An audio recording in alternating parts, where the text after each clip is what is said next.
I'm Graeme Speak, the CEO founder of BankVault Cybersecurity. I led the innovation team that developed MasterKey, an intelligent new way of providing passwordless access to web login portals. I'd like to give you a demonstration. Here on my mobile phone, I have a normal web login.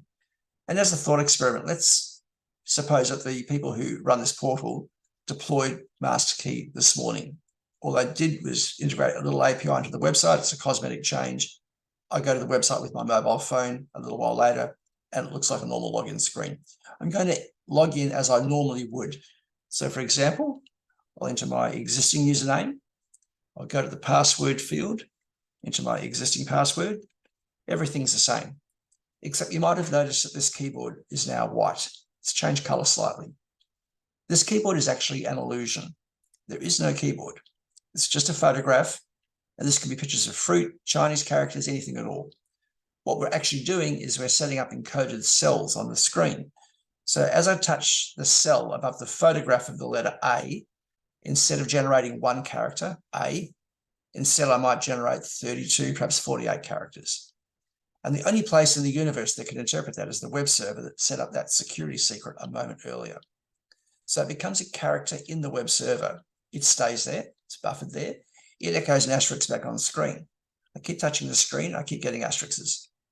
Finally, I'm going to press login, which will transmit a username, merge it with the password at the back end, also create a unique device signature for this phone as a second factor of authentication. It'll authenticate and then log in. That's the last time I'll ever do this. If I ever come back here again, I'll just hit refresh on the screen. Whenever it comes back, it will simply recognize me. It'll want to log in as this user. I say, okay. That'll authenticate and log in. If I'm on a workstation, let me share my screen. On a workstation, I'm going to present an option of a QR code. If I scan that with my phone camera, it's simply going to connect my phone's browser to the same web server session as on the workstation. You can see it's recognized me. I'll accept that. It authenticates and logs in. That was 2 factors of authentication done in one step, nothing installed on my phone, and no setup. I'll give you a quick third example. It's one of our customers, financial services company based out of Boston. I've got an account on their system, slightly different this time. If I scan this QR code with my phone camera, it connects my phone's browser to the same session as on the workstation, recognizes me, I'll press that button, it authenticates, but now it's also going to ask for my fingerprint, proof of presence. This is the FIDO standard, or what they call passkeys. That was 3 factors of authentication done in 2 steps. So let me expand on this, and I'll cover a few pages off a pitch deck, and then I'll spin the table. I'll give you an experience of this in your own hands. So in 2021, passwordless authentication startups became the highest funded in cybersecurity history. Today, Google, Apple, Microsoft all provide passwordless access for their own services. And the analysts are predicting that there's going to be a surge as other service providers move to deploy passwordless or seamless access for their own users. I mean, why wouldn't you? It's going to provide seamless access, is going to increase engagement. Stronger security is going to build trust. And we're doing something really important, which is reversing customer login abandonment, a major issue for website portals. And the competitive advantage that we have in this over competitors is that there is no software for the user. There is nothing for them to download, install, or set up. And an organization can deploy this with a little API at the back end. It's about 20 lines of code. It's a cosmetic change. So it can be deployed in minutes. As a team, we've been together for a lot of years. We have about 25 innovations, 13 patents granted. And one of the most interesting people on our team is actually the father of internet encryption, as we know it today, called Whitfield Diffie. Diffie created the Diffie-Hellman key exchange, which underpins most internet encryption today. He's a Turing laureate. This is like the Nobel Prize of the computing industry. Most cyber attacks target the end user's device. This is what the industry calls the endpoint of the network. It's outside the control of the organization. Every device, every mobile phone, every user's PC or smart or desktop is different. There's no way that anybody can guarantee this. The goal of the hacker is identity theft, is to capture your credentials to these online services, because if I do capture your credentials, I can redirect a financial transaction.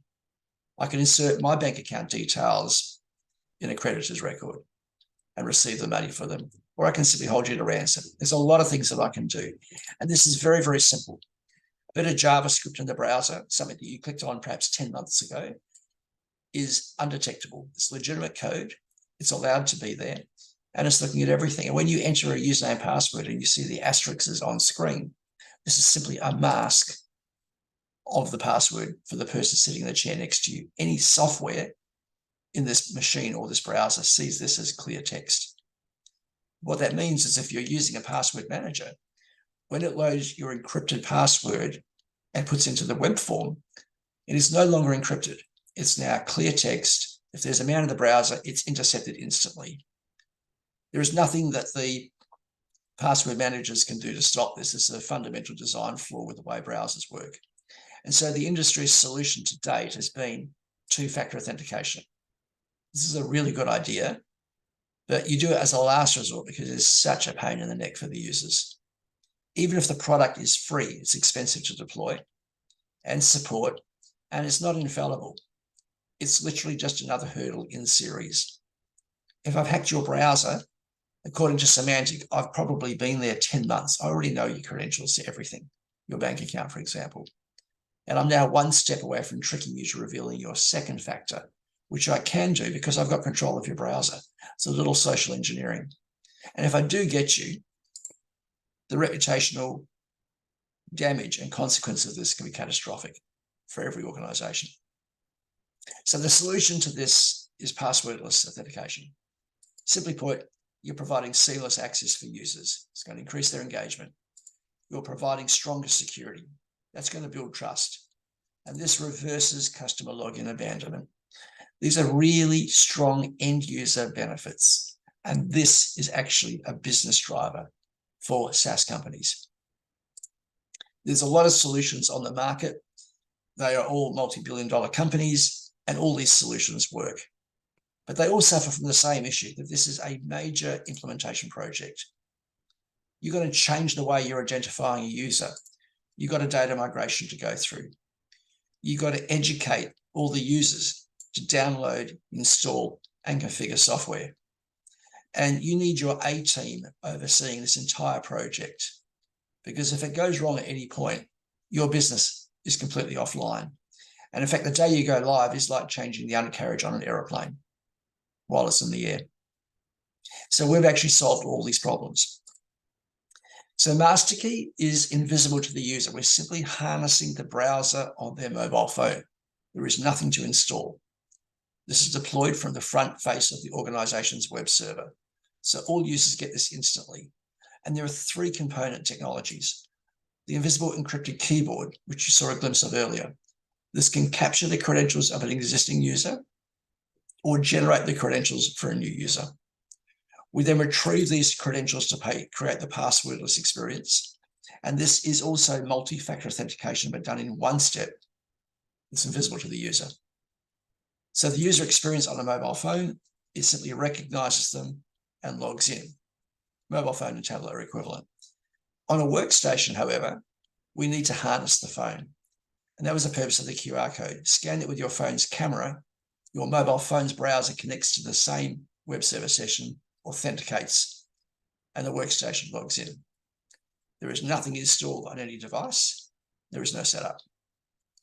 So I'd like to stop here and spin the table around and give you an experience in your own hands.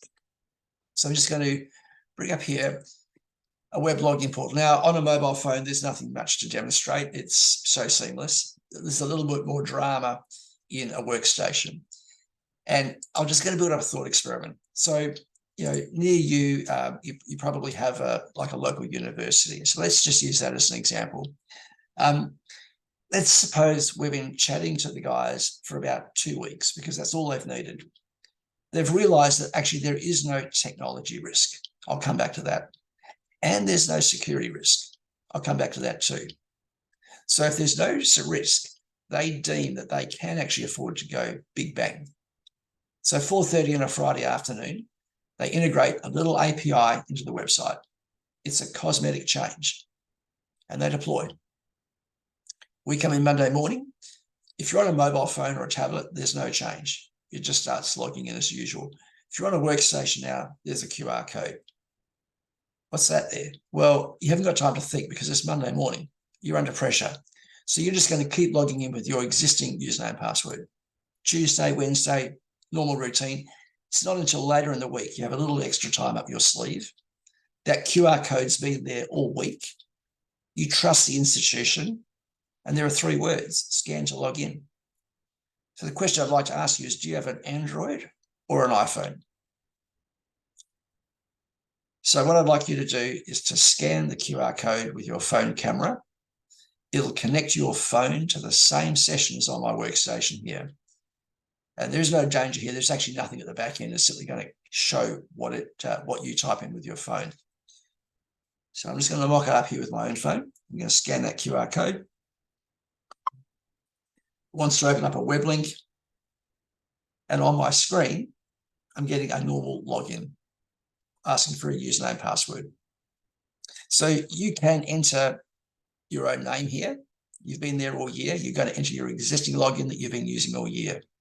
So type in your name and then type in a password. And in this demo, you can type anything you like, A, B, C. You scan that and then press save and log in, and it logs in. Now, what is captured at the back end is a username, which you type with a normal keyboard, a password, which you type with the invisible encrypted keyboard, and here's the device signature of the phone. Two-factor authentication is something that you know, something that you have, your mobile phone, something that you have, and this was captured in a completely natural system. If I log out, and we come back in again tomorrow, if I scan that again now, let's see what happens. It simply recognizes me and asks to log in. So if I press that button, it authenticates, the workstation logs in, and boom. Okay, I no longer need to remember or enter my credentials. There is nothing installed on my phone. There is no setup, and I never touch a keystroke on my workstation. And just to mock this up, if this was a mobile phone, let's just pretend this is it. I'll log out, I come back again tomorrow, it recognizes me instantly and asks to log in. Log out again, come back tomorrow, it recognizes me and just logs in. This is incredibly simple for users. So let me expand on this and I'll explain how we actually did this. So the heart of the system is the invisible encrypted keyboard. When your phone connects to the website, it is a normal login screen. You enter your existing username you've had all year through a normal keyboard, and this populates the field in the browser. You'd normally do the same thing with the password field, but when you touch the password field, everything changes. We actually invert the architecture.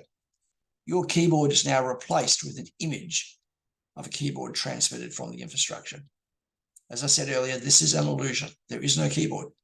It's just a photograph. So if you touch the cell above the photograph of the letter A, instead of generating the letter A, 1 character, instead we're going to generate this time perhaps 48 characters. And the only place in the universe that can interpret this is the web server, because that set up the security secret a moment earlier. So it becomes a character back here. The web server then echoes an asterisk back on screen. If there's any malware on the phone, it's getting nothing. You keep touching the screen, you keep generating characters at the back end, and asterisk is on the screen. Finally, you press login button, which transmits the username, merges it with the password. In addition, we generate a unique device signature for this phone and pass that through as a second factor. Now, we developed this about 4.5 years ago. What we'd learned is that bank trust accounts were being hacked despite having two-factor authentication. Our hypothesis was if you could never intercept the password, then that would fundamentally change the dynamics of cybersecurity. And we were right. We were pitching this to some of the banks in Australia, and we got escalated very quickly to the top levels. And I'll never forget the meeting I had with the head of security in Australia's largest bank. He said, "This is fantastic." But he said, "We've got 20,000 IT staff. We're never going to buy off a startup. So you need to sell this to someone like Dimension Data. We'll buy it off them. And you probably need to know that even if we are desperate, our sales cycle is typically 3 or 4 years long." And that was the moment that I realized that actually we are no longer targeting banks. What we did is we took this as a building block and used this to stand on the shoulders and actually created another technology. And this is MasterKey. MasterKey we describe as a decentralized protocol. There is no single point of attack. We are generating 3 security secrets behind the scenes. These are never fully released. They can never come together. And they work in a certain sequence. And the solution can only be deciphered by the original web server when that process is initiated by the user's phone, and proof that they are also present, perhaps, depending on how you want to configure it. And the secret of this system is really some infrastructure in between. In fact, they are 2 completely separate infrastructures. So it's a 2-step process. So going back to the thought experiment of the university, they integrated a little open source API into the website. It's a cosmetic change. Nothing changes at the back end. Whatever is there remains. And this little open source API, they can see, will only do 2 things.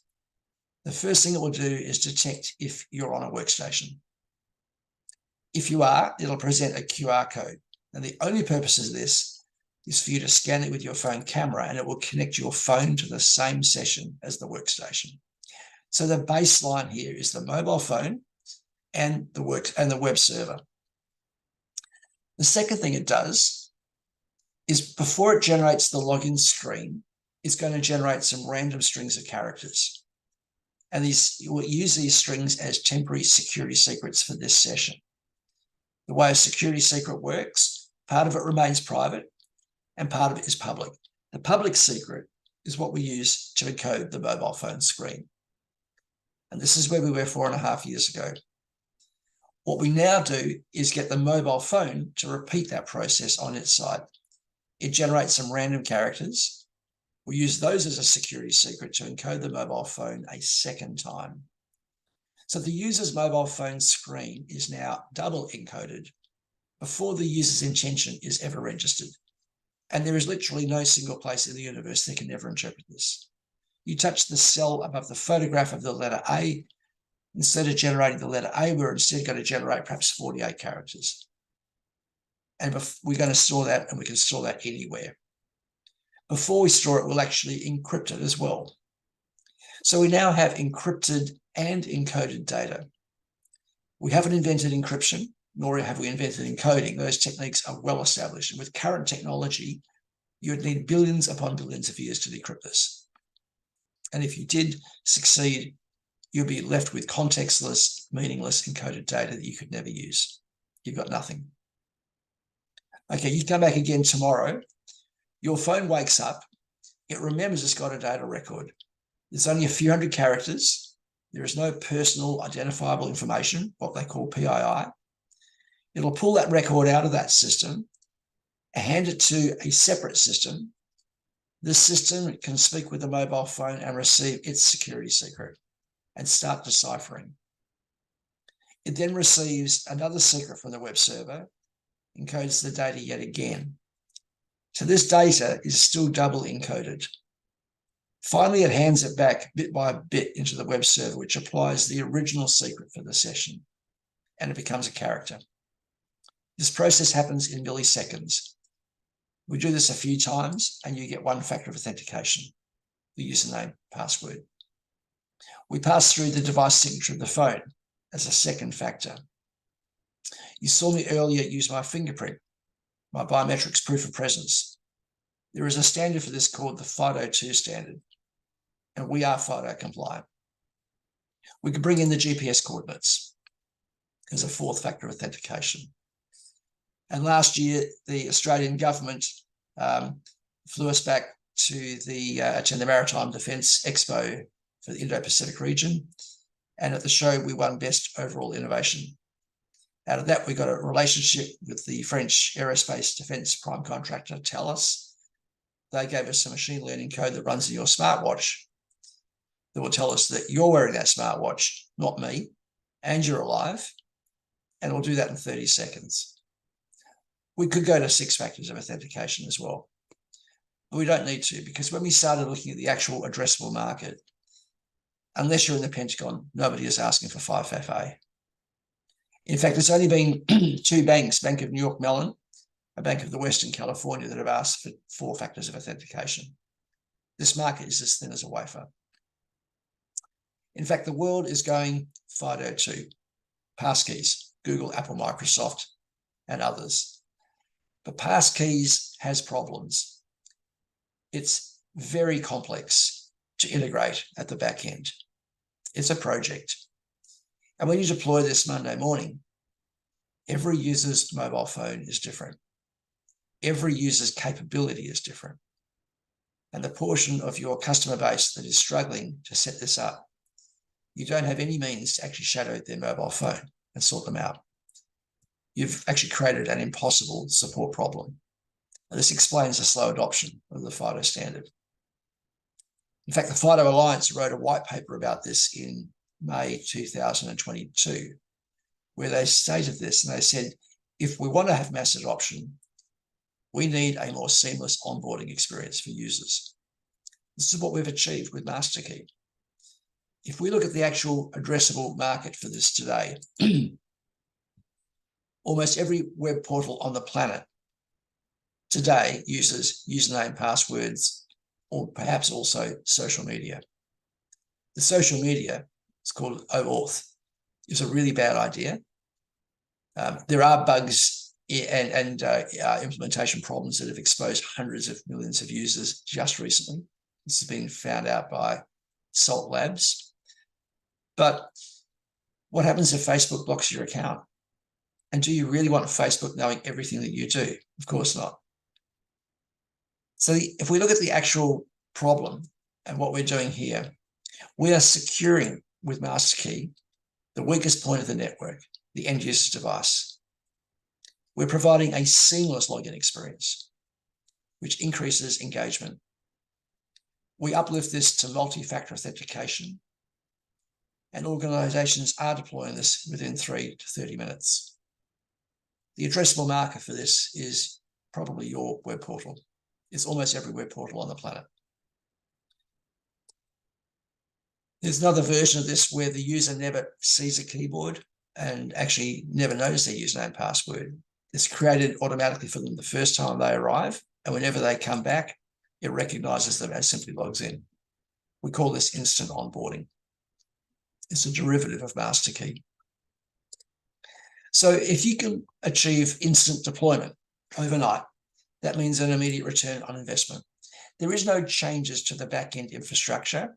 We'll connect to whatever you have back there at the back end, whatever identity and access management solution you have. There is no client software for the user or user setup. Therefore, the change management project of educating the users through this trends towards nil. If we go back to the thought experiment at the university, we're going to allow them to basically test drive this. And this is what we're doing for you as our customer or offering. All you need to do is clone the login page, perhaps, integrate an open source API. You can see what it's going to do. So there's no risk, and you could just simply put some dummy data through that has no consequence. You could have this running this afternoon. If it's working, give it out to a few choice users for feedback. And if the feedback is good, mount a small pilot project. If that pilot is going well, expand it and continue to expand it until everybody is live. The actual technical work between each of these steps is exactly 0. Or what you might realize is, in fact, you could go big bang overnight, because there is no technology risk. There is no single point of failure.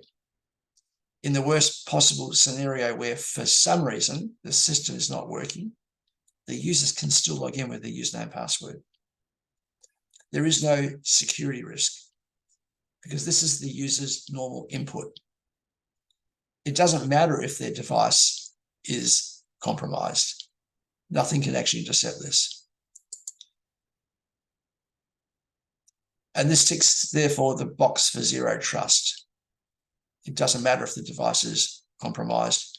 Nobody needs to trust it, nor does anybody need to trust BankVault.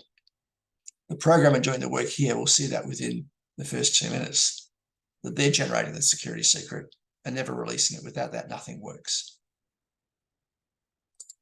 So we'd like to invite you to test drive this yourself. We'll happily provide you with the keys and the instructions. We'll also do a little module. We'll help your guys through it if there's any questions. And the idea for this is that you can test drive this, make sure you're comfortable. It does two things really well. It provides seamless access, and it provides stronger security. If it does that really well, we'd invite you to actually start paying us for the service. The counters on the system reset periodically, and so you simply pay for that not to be disrupted. And of course, we can discuss service level agreements, the possibility of even hosting on-prem if you need to. Look forward to speaking with you.